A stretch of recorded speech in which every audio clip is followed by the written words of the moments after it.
¿Y si te dijera que el sufrimiento no es un error, sino el ritmo de fondo de la vida?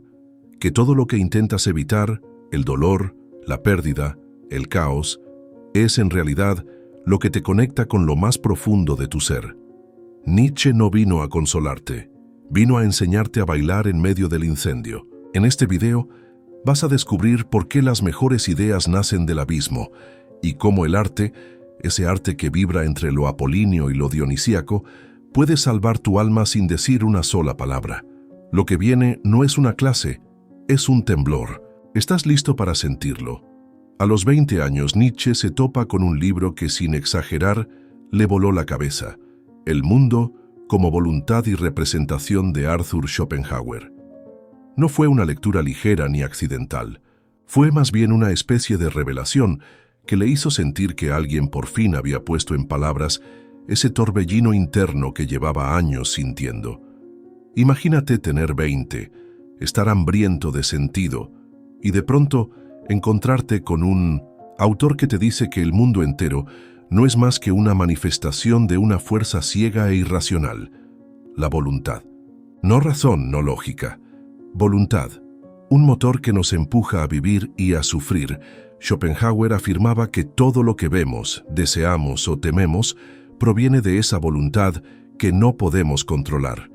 Es un impulso natural, inconsciente y egoísta que nos hace querer seguir existiendo, aunque eso implique dolor. Nietzsche, que venía de un ambiente cristiano y bastante racional, encontró aquí una visión brutal pero auténtica de la vida. No era optimismo barato, ni promesas de cielo o justicia divina. Era una bofetada existencial. Vivir es desear, y desear es sufrir. Y aún así, no podemos dejar de desear. ¿Ves el dilema? Lo fascinante para Nietzsche fue que esta voluntad no distinguía entre lo bello y lo horrible. Era la misma energía, la que generaba una sinfonía de Beethoven y una guerra devastadora. La misma fuerza que hace florecer un cerezo es la que empuja a un tigre a desgarrar a su presa. En palabras de Schopenhauer, la vida oscila, como un péndulo, entre el dolor y el aburrimiento. Y Nietzsche, en vez de asustarse, se sintió energizado por esta brutal honestidad. Era como si por fin alguien hablara sin adornos. A partir de ese momento, Nietzsche dejó de ver el mundo como algo que tenía que ser explicado por la razón o la moral. Empezó a verlo como una manifestación estética y trágica de esa voluntad desbordada. Por eso se aleja poco a poco del pensamiento cristiano, que hablaba de propósito, pecado y redención. Para él, nada de eso tenía sentido si todo surgía de una fuerza irracional. ¿Para qué hablar de culpa si el motor del universo es amoral? Y si en vez de juzgar la vida, simplemente la contemplamos. Este cambio de perspectiva lo llevó a buscar nuevos caminos de interpretación, y ahí entra el arte, algo que exploraremos más adelante. Pero antes de eso, vale la pena imaginar a ese joven Nietzsche, solitario, brillante y perturbado, escribiendo en sus diarios cuánto lo había marcado Schopenhauer. Lo consideraba su maestro espiritual. Le hablaba de manera casi religiosa, como si hubiese encontrado una brújula para orientarse en el caos de la existencia. He encontrado un filósofo con quien puedo hablar en secreto, llegó a escribir. Pero lo curioso es que, aunque Schopenhauer era pesimista, Nietzsche no se quedó en ese tono oscuro. Al contrario, usó esa visión como punto de partida para preguntarse cómo vivir a pesar de todo. Ahí empieza a separarse del maestro. Si Schopenhauer decía que el sufrimiento era inevitable y lo mejor era renunciar al deseo, Nietzsche más bien se preguntaba, ¿y si, sabiendo todo esto, decidimos afirmar la vida? ¿Y si abrazamos esa voluntad en lugar de negarla? ¿No sería más valiente? Este primer encuentro con Schopenhauer fue como una chispa que encendió una hoguera interna, una hoguera que no buscaba consuelo, sino lucidez. Nietzsche ya no era el mismo. Ahora quería entender el sufrimiento, el arte, la vida misma, desde una óptica nueva, más cruda, pero también más honesta. Estaba listo para mirar al abismo sin parpadear, y esa decisión lo llevó directamente a su primera gran obra, en la que aplicaría estas ideas a algo muy específico, el arte trágico. Cuando Nietzsche comprende que todo nace de la voluntad, no lo hace con resignación, sino con una especie de lucidez feroz. La voluntad, dice, es esa fuerza vital que nos empuja a movernos, a crear, a desear, pero también a competir, a pelear, a sufrir. Y aquí está lo paradójico: lo que nos da vida también nos destroza. Schopenhauer no deja lugar a dudas. La vida es esencialmente dolor, porque desear algo es admitir que carecemos de ello, y el deseo no tiene fin. Nunca estamos satisfechos. Piensa en esto: cuando consigues algo que querías mucho, ¿cuánto tiempo pasa antes de que quieras otra cosa? Un nuevo teléfono, una relación, un logro. Esa sensación de plenitud dura poco. La voluntad vuelve a empujar, como un río que no se detiene. Nietzsche lo ve con claridad. No sufrimos porque algo esté mal con el mundo.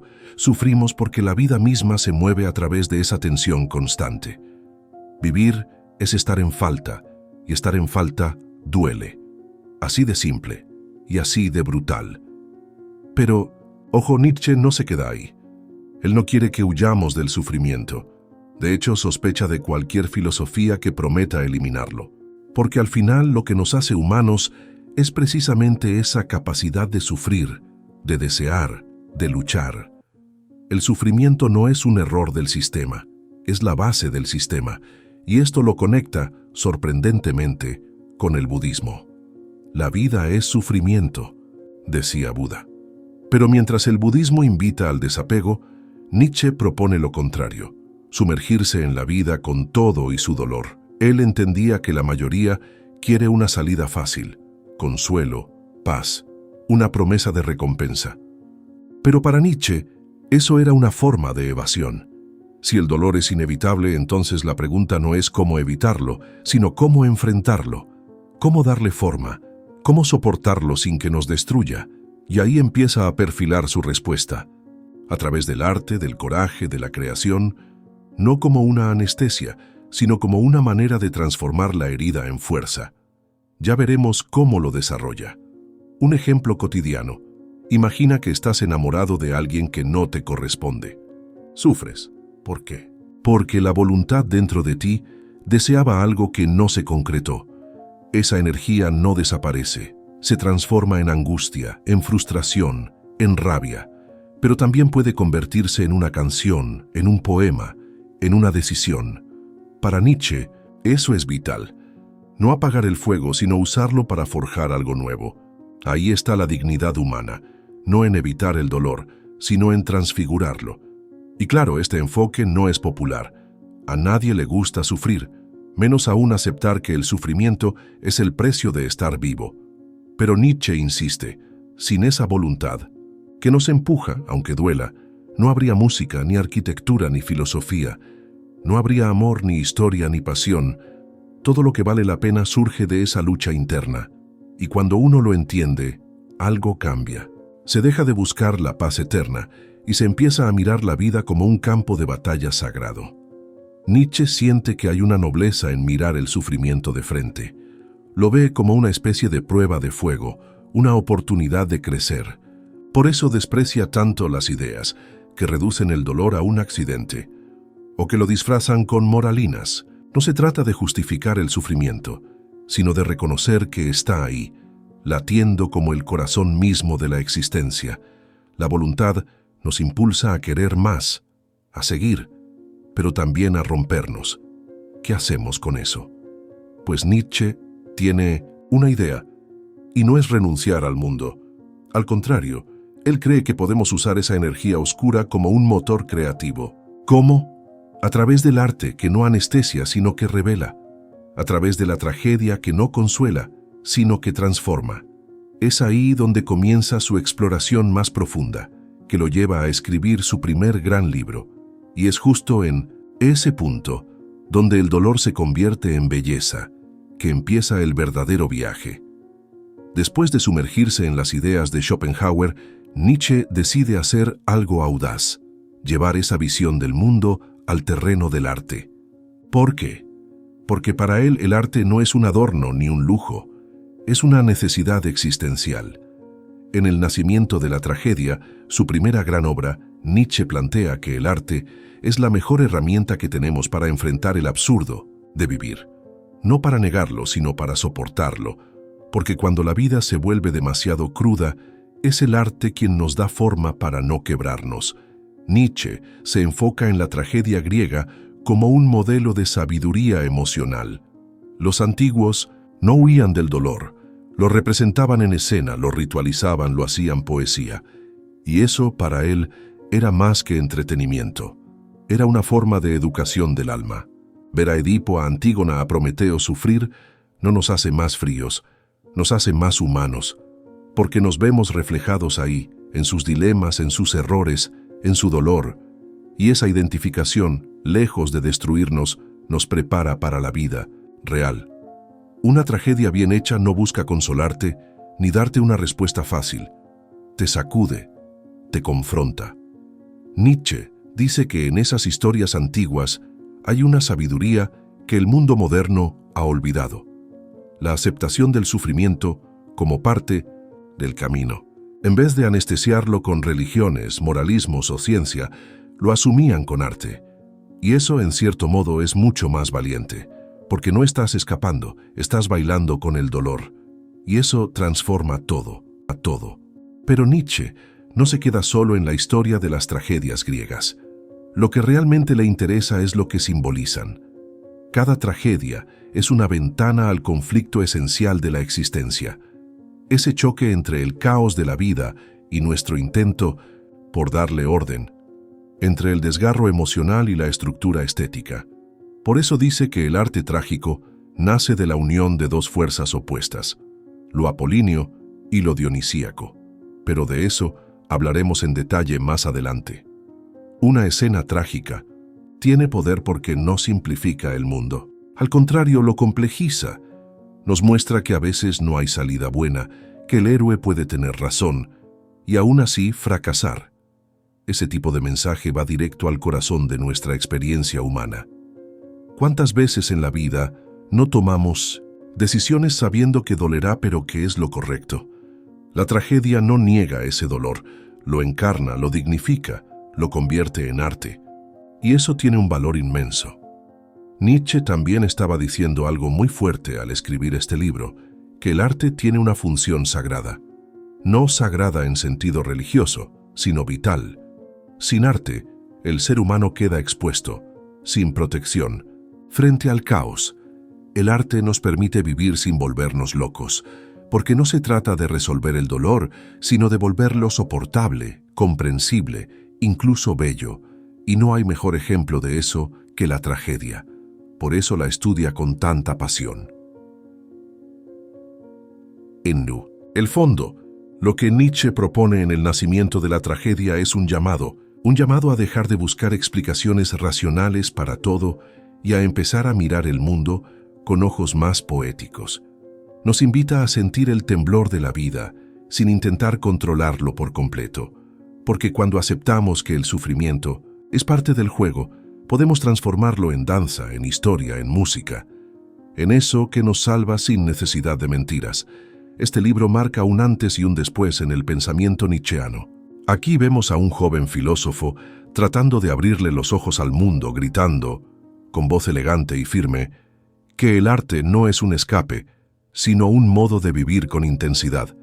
Y esa intensidad se va a desdoblar en dos caras de la misma voluntad, una ordenada, luminosa, apolínea, y otra salvaje, embriagante, dionisíaca. Pero eso, como te imaginarás, apenas comienza. Uno de los conceptos más potentes que Nietzsche desarrolla en el nacimiento de la tragedia es esta tensión entre lo apolíneo y lo dionisíaco. No son solo dioses mitológicos, sino símbolos vivos de dos fuerzas que nos habitan a todos. Apolo representa la forma, la medida, la claridad. Dionisio, en cambio, encarna el éxtasis, el caos, la fusión emocional con el todo. Son dos maneras de vivir, de sentir, de crear. Y la vida humana, según Nietzsche, se construye en la tensión entre ambas. Lo apolíneo es ese impulso que nos lleva a ordenar el mundo, a darle estructura. Se manifiesta en la escultura, en la arquitectura, en las leyes, en el lenguaje. Es claro que busca armonía y belleza, pero también control. Cuando ves una ciudad bien diseñada, un poema simétrico, una historia con lógica interna. Ahí está Apolo. Representa esa parte nuestra que necesita comprender, delimitar, distinguir. Pero si solo viviéramos desde ahí, la vida sería fría, distante, casi mecánica. Dionisio, por el contrario, es todo lo que desborda. Es la música que te atraviesa sin que puedas explicarla. Es el vino, el llanto descontrolado, el grito que no entiende de razones. Representa lo irracional, lo pasional, lo colectivo. Lo dionisíaco aparece en los rituales, en las fiestas, en el arte que no busca agradar, sino sacudir. Es ese momento en que perdemos el yo para fundirnos con algo más grande, más salvaje. Y aunque puede dar miedo, también es profundamente liberador. Nietzsche no dice que uno sea mejor que el otro. Al contrario, cree que necesitamos ambos. Lo apolíneo nos da identidad, límites, estabilidad. Lo dionisíaco nos conecta con el abismo, con el origen. Cuando uno domina demasiado, la vida se desequilibra. Demasiado Apolo, y nos volvemos rígidos, secos, insensibles. Demasiado Dionisio, y nos perdemos en el caos, sin dirección. La clave está en el diálogo, en la danza entre estos dos polos. Una danza tensa, sí, pero tremendamente fértil. ¿Alguna vez te has sentido dividido entre lo que debes hacer y lo que deseas profundamente? Esa es la guerra entre Apolo y Dionisio, en tu interior. Ir a trabajar todos los días, seguir las reglas, planificar, es lo apolíneo. Pero también está esa voz que te dice, baila, canta, grita, rompe la rutina. Esa es la voz dionisíaca.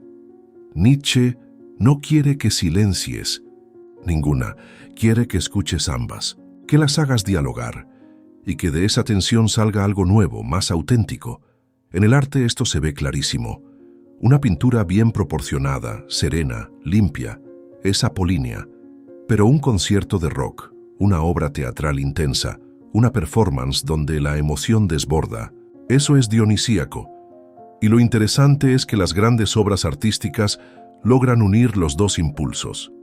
Tienen estructura, sí, pero también pasión. No solo nos agradan, nos transforman.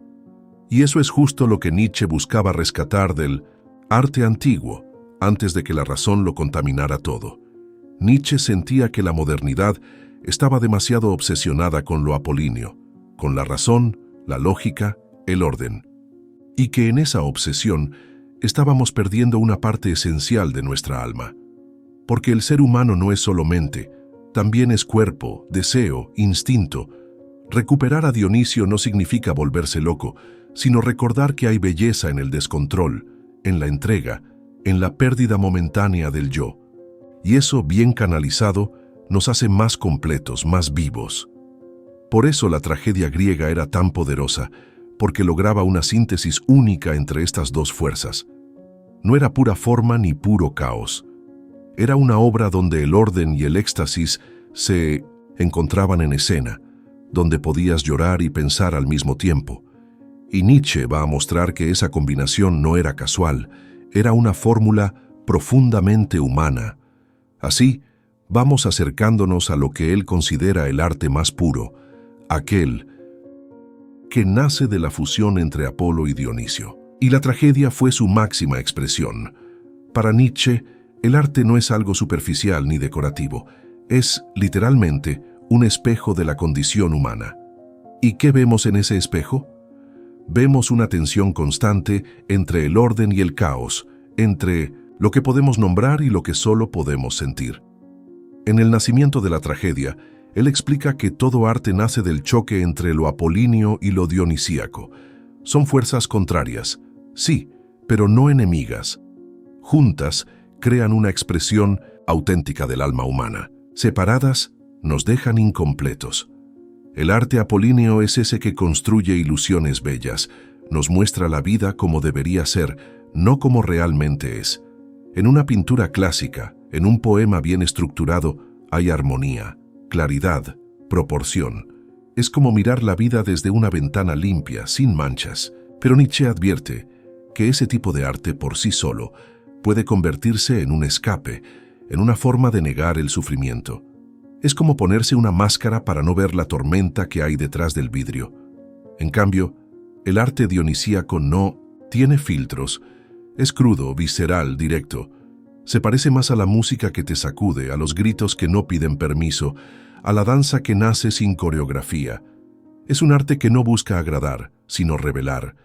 Y cuando se manifiesta, lo hace como un estallido de vida, como un recordatorio de que somos cuerpo, emoción, deseo. Nietzsche veía en este arte una especie de catarsis colectiva, una forma de volver a conectarnos con lo más profundo de nuestra esencia.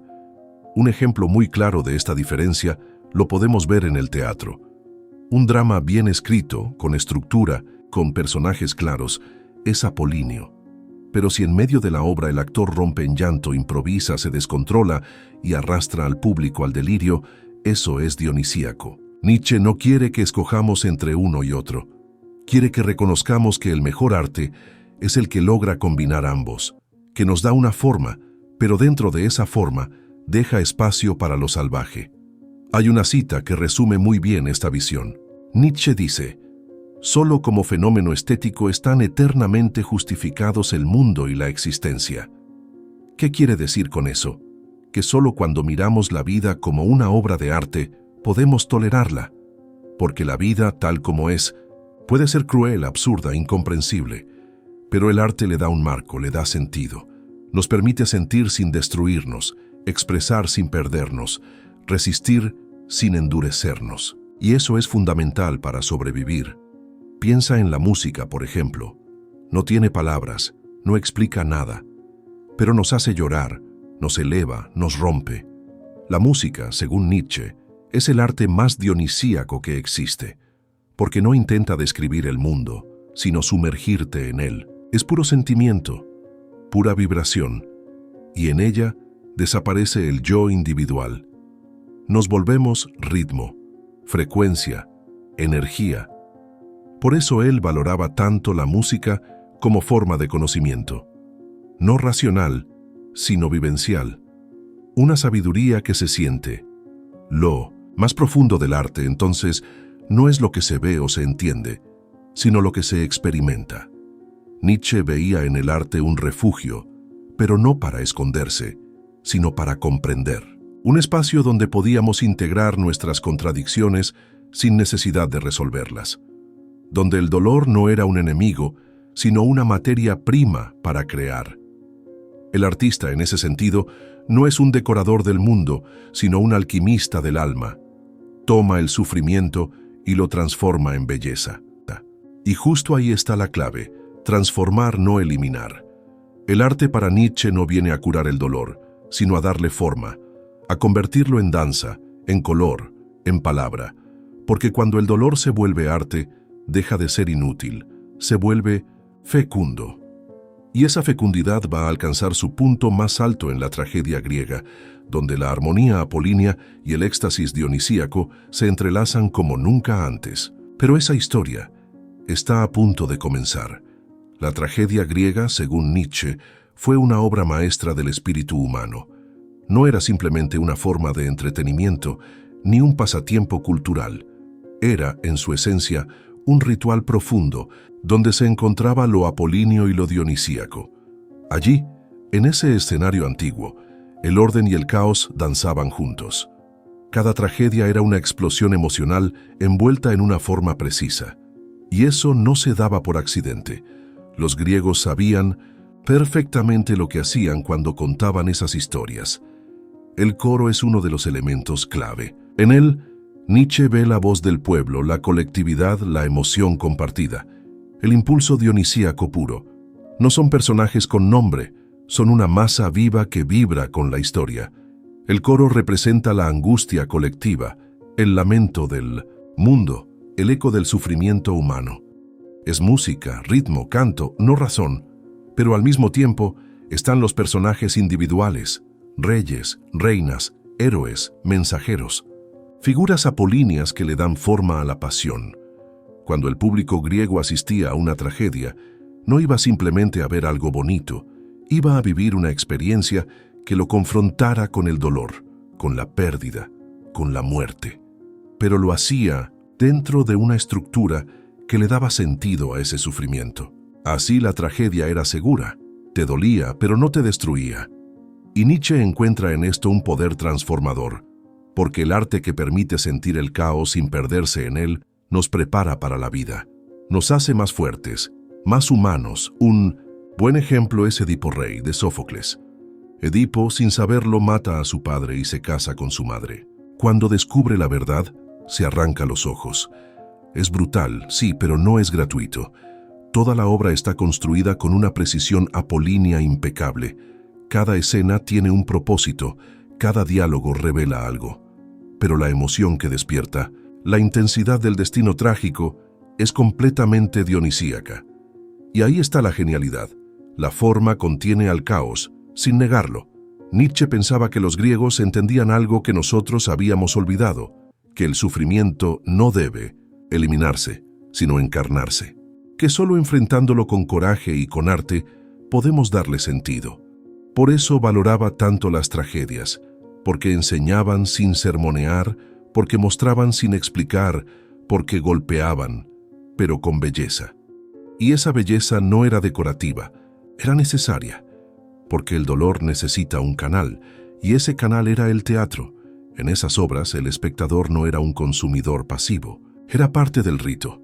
Lloraba, temblaba, aplaudía, no por capricho, sino porque su alma estaba siendo tocada. Nietzsche veía en eso una medicina del alma, una forma de recordar que la vida es dura, pero que dentro de esa dureza hay algo que merece ser celebrado, que el dolor cuando se canta en coro se vuelve más soportable, y que el arte no es evasión, sino confrontación. Esa confrontación es lo que el filósofo consideraba sagrado. En la tragedia griega, el espectador se enfrentaba con su propio destino, pero desde una distancia segura. Era como mirar al abismo, pero desde la butaca. Y en esa mirada se despertaba algo profundo, una comprensión que no venía de la cabeza, sino del pecho. Un saber que dolía, pero también curaba. Y Nietzsche anhelaba recuperar esa experiencia para el mundo moderno. Pero, como veremos más adelante, no todos entendieron esto como él. Con la llegada del racionalismo, la tragedia comenzó a cambiar. Se volvió menos dionisíaca, más explicativa, y con eso perdió fuerza. Nietzsche culparía a ciertos pensadores y artistas de esta decadencia, pero por ahora basta con decir que en la tragedia griega, Apolo y Dionisio alcanzaron su máxima expresión, una expresión que estaba por ser desafiada por nuevas ideas y nuevos hombres. Nietzsche tenía una certeza inquietante. El sufrimiento no solo era inevitable, sino necesario. Pero no bastaba con sufrir por sufrir, como quien se deja arrastrar por la corriente. No, lo verdaderamente valioso era aprender a sufrir con dignidad, con lucidez, con propósito. Las tragedias griegas no eran cuentos de dolor para entretener al pueblo. Eran manuales espirituales, rituales vivos que enseñaban a mirar de frente la desgracia sin quebrarse por dentro. Eso es lo que más valoraba Nietzsche de ellas. A través de personajes trágicos como Antígona, Edipo o Prometeo, el espectador aprendía algo más que una historia. Aprendía una actitud. ¿Cómo se reacciona ante la pérdida total? ¿Qué se hace cuando el destino te aplasta? La tragedia no ofrece soluciones mágicas, pero sí muestra una forma de mantenerse firme, de atravesar el dolor con el alma en alto. Y eso, decía Nietzsche, era más útil que cualquier discurso moralista o religioso. Era sabiduría encarnada, no teoría vacía. Lo más fascinante es que estas obras no moralizaban, no te decían qué hacer, no premiaban al bueno ni castigaban al malo, mostraban la vida tal cual es. Caótica, injusta, irónica, poderosa. Y ahí estaba el aprendizaje. El héroe trágico no triunfa como en las historias modernas. Cae, sufre, muere, pero nunca se rinde del todo. Mantiene algo dentro, de sí que no se puede romper. Esa actitud, esa energía, es la que Nietzsche quería rescatar y revalorizar en una época que prefería anestesiarse. Un ejemplo muy claro es el de Agamenón en la trilogía de Esquilo. El hombre regresa de la guerra y es asesinado por su propia esposa. No hay redención fácil, no hay final feliz. Pero en medio de todo eso, el espectador no sale desesperado. Sale con una sensación extraña de claridad, de comprensión, como si el dolor, al ser compartido en escena, perdiera parte de su peso. Esa es la clave.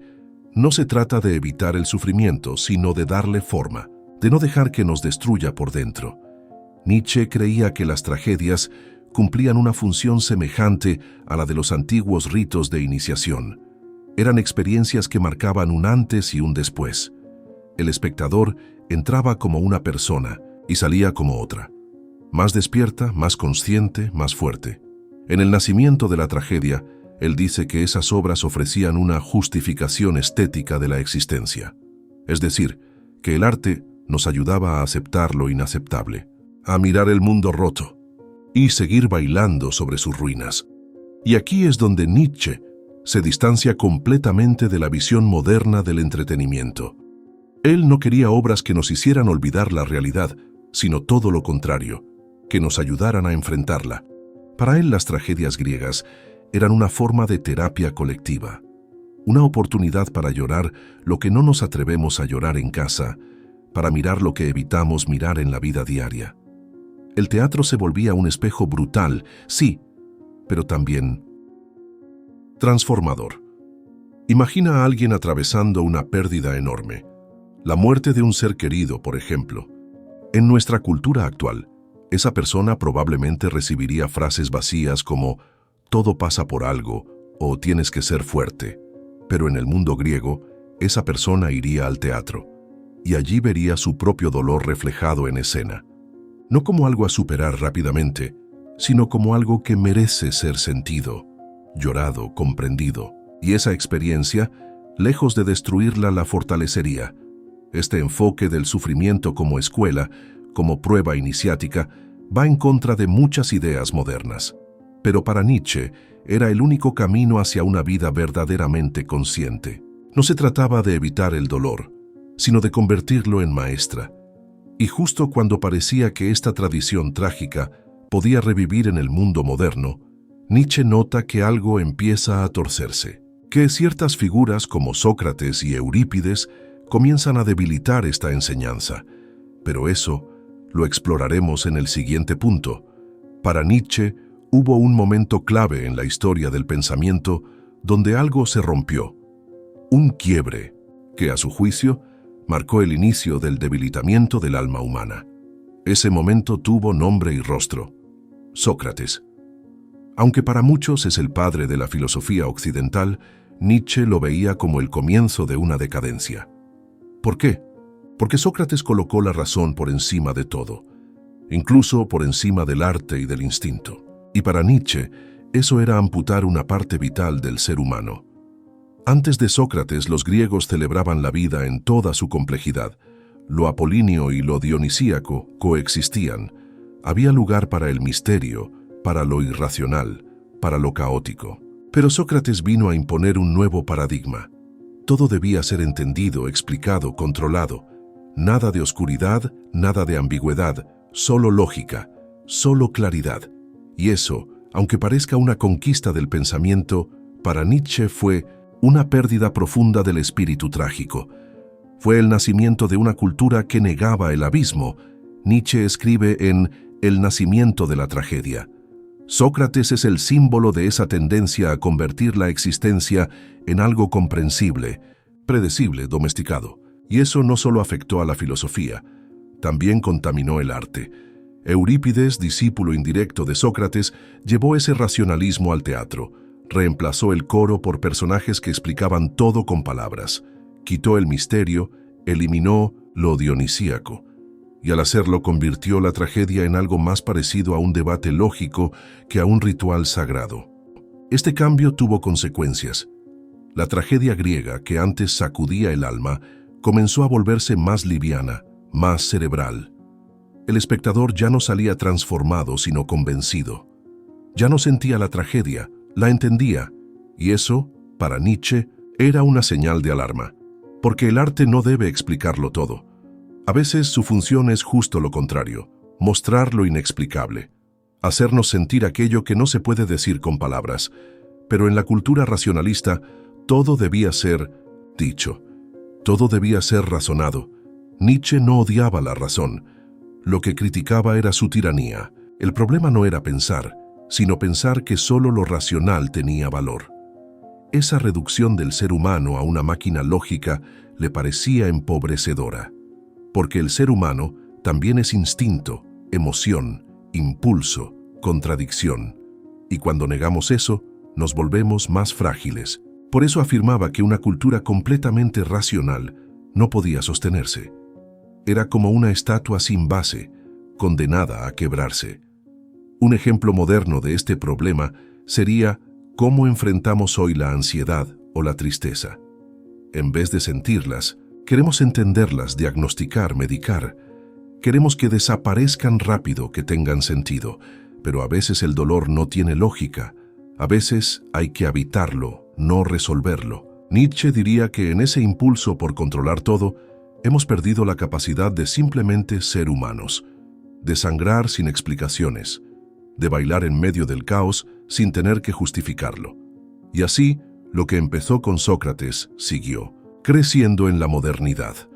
La ciencia, la tecnología, la lógica, todas esas herramientas nos han dado cosas maravillosas, sí, pero también nos han alejado del alma, nos han hecho olvidar el valor del misterio, del mito, del arte, que no responde preguntas, sino que las deja abiertas. Nietzsche veía en esto un peligro silencioso, una humanidad que ya no sabe sufrir, que ya no sabe crear, que ya no sabe vivir sin manual. Pero aún no todo está perdido. Porque en medio de este mundo racionalista, Nietzsche empieza a ver ciertas señales de resurrección trágica. Pensadores como Kant, artistas como Wagner, filósofos como Schopenhauer, parecen devolverle al pensamiento algo de profundidad, algo de ese abismo que tanto nos hace falta. Claro, no todo saldrá como él espera, pero ese es justamente el próximo paso en nuestro viaje. Justo cuando parecía que el espíritu trágico había sido enterrado por la lógica fría del racionalismo, Nietzsche atisba una posibilidad de renacimiento. Y no es casualidad que esa esperanza venga del arte, la música y la filosofía más profunda. En Kant encuentra una idea poderosa, que la razón tiene límites y que hay cosas que el pensamiento nunca podrá abarcar del todo. En Schopenhauer descubre la noción de una voluntad ciega y universal que se esconde detrás de toda apariencia. Y en Wagner, al principio, ve una revolución artística capaz de devolverle al alma lo que la razón le había quitado. Wagner parecía ser ese artista total que Nietzsche tanto ansiaba. Sus óperas eran intensas, oscuras, llenas de símbolos, de pasiones primitivas, de mitos rescatados. El ejemplo más claro es El Anillo del Nibelungo, donde los personajes no discuten ideas, viven tragedias. Todo en esa música apela a lo dionisíaco.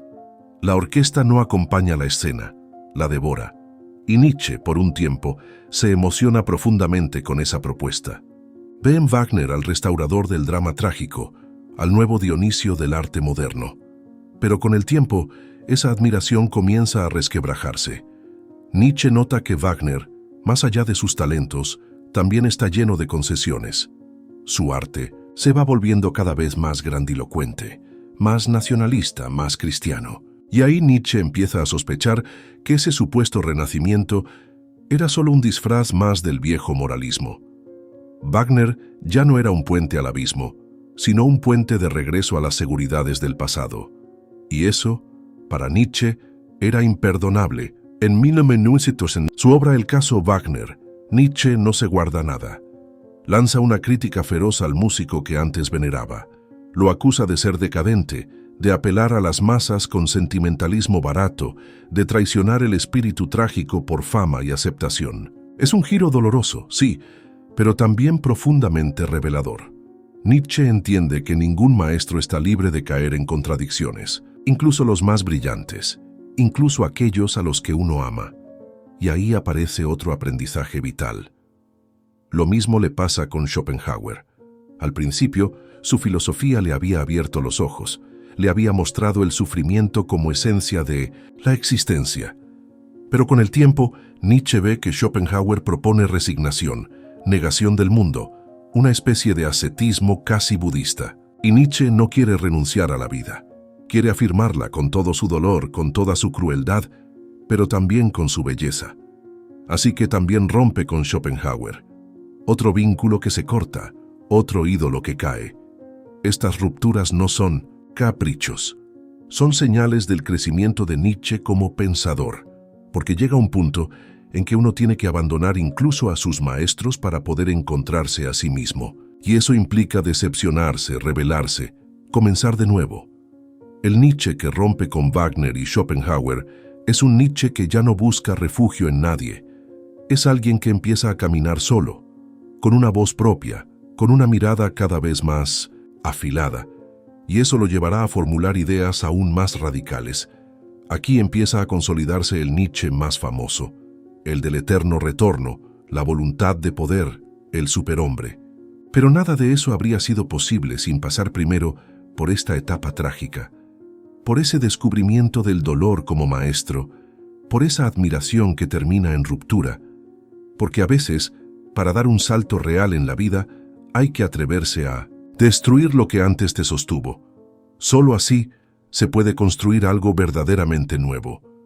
Y lo que Nietzsche va a construir a partir de aquí no es un sistema, ni una doctrina cerrada, ni una filosofía para cómodos. Es una forma de mirar la vida sin vendas, una forma de estar en el mundo sin anestesia, y aunque eso duela, también libera. ¿Estás listo para dar ese salto con él? Entonces dime, ¿alguna vez has sentido que todo se derrumba, pero al mismo tiempo, algo dentro de ti empieza a despertar? ¿Qué opinas de esta mirada tan cruda pero tan honesta que Nietzsche tenía sobre la vida? ¿Crees que el arte puede realmente salvarnos del vacío? ¿O piensas que solo es un consuelo más? Quiero leerte. En serio, tu opinión puede abrirle los ojos a alguien más, así que no te guardes nada. Escríbelo en los comentarios. Y si este viaje por el pensamiento de Nietzsche te movió algo dentro, suscríbete al canal y activa la campanita, porque esto apenas comienza. Aquí vamos a seguir profundizando en las ideas que sacuden, que incomodan, pero que también despiertan.